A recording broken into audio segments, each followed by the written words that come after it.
Salut et bienvenue dans cette première vidéo de parienfamille.com où on va voir pas mal de choses que j'ai réalisées et qui, je l'espère, vont t'inspirer. Alors dans cette première vidéo, on va voir une vue globale du site, ok? Parce que avant d'entrer dans les détails, forcément, c'est bien de voir comment j'ai construit le site, ok? On commence par le nom de domaine parienfamille.com. Je l'ai choisi, j'ai hésité, j'ai demandé à des gens. Ça, c'est très important de demander à des gens leur avis. Il y a dans parienfamille.com, il y a le mot Paris, donc c'est clair, on parle de Paris.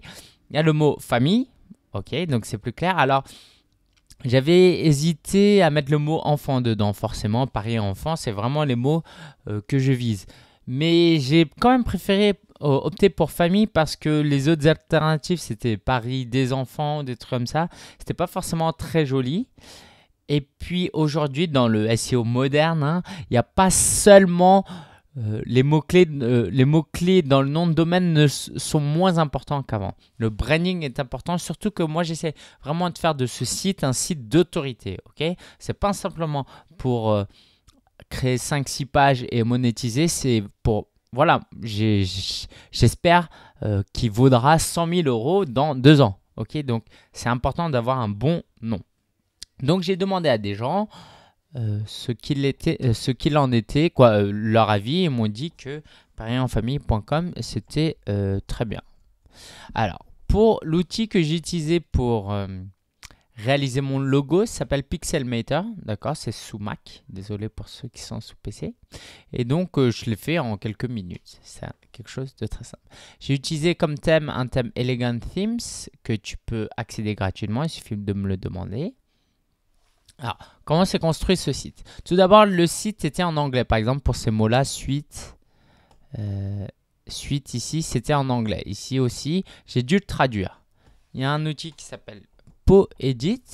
Si tu as besoin de ressources, tu tapes Poedit et tu tapes outils de traduction. On aura l'occasion de voir ça et n'hésite pas de me le demander sur le forum. Donc, c'est un moyen très simple de traduire son thème. Ok, ou du moins, peut-être pas la toute première fois, mais c'est relativement simple. Alors, ce site, comment je l'ai construit? Donc, la particularité de ce site de niche, et ça, il faut vraiment que tu le gardes en tête, c'est l'idée de construire le site pour qu'il soit vraiment agréable à l'utilisateur et pratique. Tu verras beaucoup de sites, il y a des sites sur Paris en famille où ils parlent de l'actualité. Voilà, c'est un autre point de vue, c'est plus, j'ai envie de dire, journalistique. Alors que là, c'est un guide pratique. Je veux vraiment que ce soit pratique. Par exemple, j'aimerais bien que quelqu'un qui se dise, allez, tiens, moi j'ai peu de budget, je clique dessus et je tombe sur ces articles-là. Moi, mon objectif, je veux que mes enfants se dépensent physiquement. Ok, donc par exemple, là, voilà, sortie pas chère. D'accord, je suis dans économique, catégorie budget économique. Catégorie objectif se dépenser physiquement. D'accord, j'ai mis dans plusieurs catégories, sachant que les catégories ne sont pas indexées. Donc, il n'y a pas de contenu dupliqué pour ma part. D'accord, donc voilà, c'est la première fois que je clique sur ces onglets avec du contenu. Donc, je trouve ça vraiment pas mal, non? C'est joli, n'est-ce pas? Je suis assez fier du site. Alors, au niveau du contenu, juste pour que tu aies une idée, là, je suis quand même à 30 heures de travail. Ouais, entre 30 et 40 heures. J'ai même quelqu'un qui m'aide pour la rédaction qui m'a déjà écrit 2-3 articles. Okay, j'ai fait une page à propos qui est très sommaire. Je ne crois pas que je l'ai actualisé. Il va falloir que je le réactualise. Voilà, très sommaire. Je devrais mettre une photo, par exemple. Et partenariat encore plus sommaire.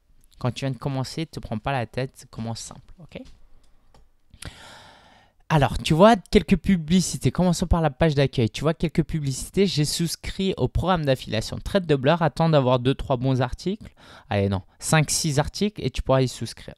Ok, il y aura un module. Il y a un module sur ça dans la formation. Et donc, tu vas voir que là et là, ce sont des liens, des pubs. Ça ressemble à des publicités, mais c'est techniquement de l'affiliation. Ça veut dire quoi? Ça veut dire que si tu cliques là sur 3 Suisse et que tu achètes, je touche une commission sur la vente. Je ne touche pas au clic. D'accord? Si c'est du Google AdSense, je clique, je gagne 20 centimes. Là, je gagne que si la personne achète. Donc, j'ai souscrit à plusieurs, j'ai postulé à plusieurs et ça rend mon site très pro, n'est-ce pas? D'avoir des belles bannières. Donc ça, c'est quelque chose que tu peux prendre en compte. C'est que des grandes marques, des belles bannières, ça améliore la qualité de ton site. Tu peux voir euh, quand quelqu'un voit les 3 Suisses sur un site inconnu, c'est un côté rassurant. J'ai mis ce widget météo. L'idée, c'est voilà, je veux pas qu'il y ait toute une ligne de publicité parce que les gens vont s'habituer, ils vont descendre, ils vont se dire bon ça c'est de la pub, je vais directement en dessous. Alors que si je mets quelque chose d'utile, les gens ils vont s'arrêter, ah tiens il fait quoi demain? Et comme leurs yeux sont déjà là, ils vont regarder à gauche à droite la publicité. D'accord, c'est ma stratégie. J'utilise un slider, ça rend le site beau, c'est pas forcément très pratique mais c'est beau et c'est quand même important. Okay, surtout que encore une fois, moi je suis dans cette approche de faire un site de niche mais d'autorité. Là, il y a des commentaires récents. Encore une fois, l'idée, c'est pas de mettre tout un head de Tetris de publicité, sinon ce serait trop lourd et les gens n'arriveraient plus à le regarder. Là, je mets des commentaires, ça rend un peu le site un peu plus dynamique, un peu plus interactif. Là, je mets une pub aussi. En dessous, j'ai une pub aussi. Moi-même, je me trompe, c'est des bannières d'affiliation. D'accord? En footer, tu verras, c'est des liens vers mes autres blogs. C'est un peu pour mon SEO, mais c'est pas important. J'aurais pu mettre autre chose. Allons dans un article pour voir. Allez, tiens, celui-là, faites de la musique. Alors, cet article-là, tu vois qu'avec ce thème-là, je peux mettre d'autres, des sidebars différents. Ici, des bannières différentes. Ici, j'en ai une. D'ailleurs, cette bannière-là m'a apporté mes 6 premiers centimes. Je te montrerai à peu près après un peu plus précisément de quoi il s'agit. Voilà, n'hésite pas à mettre des images, des vidéos, c'est très important. Ok. Et un espace de commentaires. Alors, forcément, j'ai pas beaucoup de visiteurs. Juste pour que tu aies une idée, j'en ai vraiment pas plus de 10 par jour. Je vais te montrer des articles vraiment que j'ai écrits dans le but d'être optimisé pour certaines recherches. Parce que, mon article sur la fête de la musique n'était pas un bon article parce que je voulais être référencé, je voulais optimiser l'article pour que quand quelqu'un tape fête de la musique 2013, j'apparaisse en première page.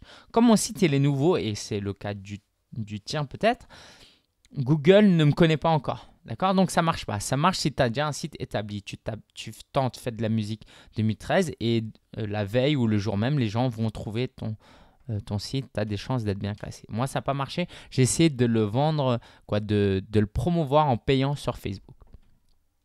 Alors, par exemple, voilà cet article, le jardin du Luxembourg. Moi, l'objectif de cet article, c'est que quand quelqu'un tape jardin du Luxembourg enfant, voilà, sur Google, tombe sur cet article. Alors, c'est pas très beau, ça dépasse encore. Là, les boutons ne marchaient pas encore à l'époque. Donc voilà, c'est un article très pratique. Là, j'ai pas mis beaucoup de gras. La police n'est pas encore très bonne à mon goût. Pour le moment, il va falloir que je change. D'accord, je mets des sous-paragraphes très importants pour aider à la lecture, pour que ce soit facile. Des informations pratiques pour manger, informations pratiques. Voilà, tiens, comme ça, c'est fait. Ok, post Facebook. Voilà, il faudrait que je le tweete. Alors, pour tweeter, tu peux tweeter directement. J'ai créé un compte déjà. Sinon, moi, j'ai plusieurs comptes. Donc, ce que je fais, c'est que je prends ça et je le retweet avec Hootsuite. Pareil. Là, évidemment, je passe en revue des choses très rapidement. Parce que sinon, si je m'arrête à chaque fois, ça peut prendre beaucoup de temps. Si tu as des questions, n'hésite surtout pas à les poser en bas de la vidéo. Ok? Voilà. Et puis là, c'est retweeté. Et puis, ça aide mon référencement. Donc, voilà, on va voir. Normalement, ça s'est actualisé. Donc, j'ai 5 comptes. J'en ai plus d'ailleurs, normalement, sur Twitter. J'ai créé mon compte Twitter. Et j'ai créé... Alors, c'est pas encore actualisé, c'est pas grave. J'ai créé mon compte Twitter et j'ai créé mon compte Facebook. Je vais te montrer. Alors, Twitter. ParisEnFamille.com. Ce que j'ai fait, c'est que je me suis abonné à quelques sites qui parlaient de Paris, évidemment. Je ne tweete pas beaucoup, parce que forcément, j'ai pas le temps de tout faire. Donc, eux, c'est des gens qui me suivent. Ok. Intéressant, il n'y en a pas beaucoup, c'est pas très significatif pour le moment. Ma page Facebook, j'ai pas beaucoup de likes, mais j'ai invité quand même des amis à moi. Donc c'est pas encore, les gens s'abonnent pas encore parce que j'ai pas fait beaucoup de promotion pour cette page. Ce sont principalement mes amis. Voilà, bon, il y en a 6 parmi eux. Ça veut dire qu'il y en a quand même 6 qui sont pas amis. J'ai même eu mon premier. Alors c'est où? C'est ici. Voilà, en gros, il y a cette entreprise qui a voulu annoncer sur mon site. Bon, bref.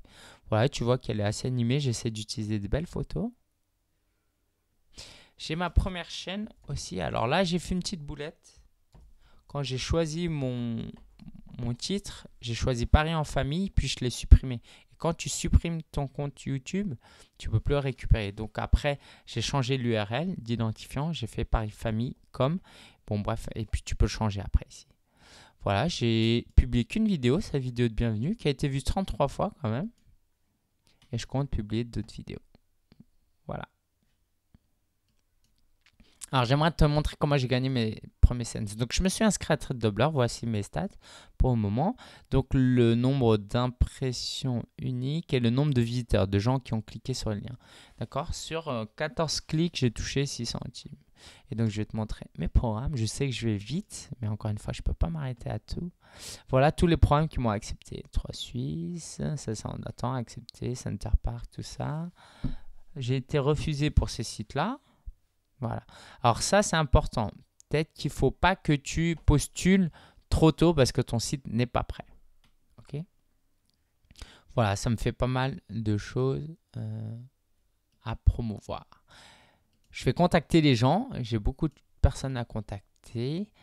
J'ai énormément de partenaires. Je les ai mis en bookmark. Là, je vais essayer de te les montrer. Voilà. Ici, autre favori. Alors, site de niche. Voilà. Là, c'est les concurrents, les partenaires potentiels. Il y en a beaucoup. Hein. Et des personnes que je pourrais interviewer. Donc, tu peux utiliser la fonction de bookmark de marque-page.